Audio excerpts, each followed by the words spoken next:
অন্যদিকে পঞ্চায়েত স্তরে কাজে গতি আনতে উদ্যোগ গ্রামোন্নয়নে অচলাবস্থা কাটাতে পদক্ষেপ ৯৯ জন বিডিওকে বদলে নির্দেশ নবান্নের। অবিলম্বে নতুন কর্মস্থলে যোগ দিতে নির্দেশ, বিডিওদের সক্রিয় ভূমিকা নিতে নির্দেশ নবান্নের। বিস্তারিত জানবো, ফোন লাইনে রয়েছেন প্রতিনিধি সায়ন্তন ভট্টাচার্য। সায়ন্তন, এবার পঞ্চায়েত স্তরে গতি আনতে ঠিক কি কি উদ্যোগ নেওয়া হচ্ছে?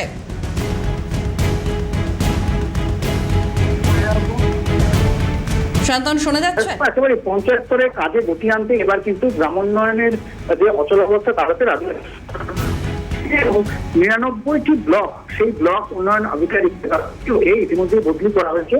বিধানসভা ভোটের পর থেকে অনেক পঞ্চায়েত হচ্ছে দেখা যাচ্ছে প্রধান উপপ্রধানরা তারা নিয়মিত আসছেন না, কাজ আটকে থাকছে, এবং তার জন্যই কিন্তু এই পদক্ষেপ। কারণ যাতে আরো বেশি গতি আসে তার জন্যই পদক্ষেপ। সম্প্রতি একটি বিলও কিন্তু আনা হয়েছে যে নবান্নে যদি এই প্রধানরা নবান্নের যে নির্দেশ, সেই নির্দেশের পর রাজ্য বিধানসভায় যে বিল এসছে তাতে বলা হয়েছে যে পঞ্চায়েতের প্রধান উপপ্রধান তারা যদি ৩০ দিন অনুপস্থিত থাকে তাহলে কিন্তু একেবারে সচিবরা বা যে অফিসাররা রয়েছে তারাই সম্পূর্ণ কাজ চালাতে পারবে।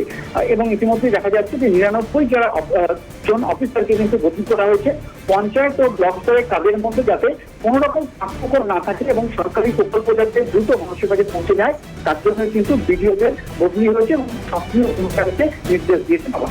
বেশ, ধন্যবাদ শান্তন। ফোন লাইনে ছিলেন প্রতিনিধি শান্তন ভট্টাচার্য।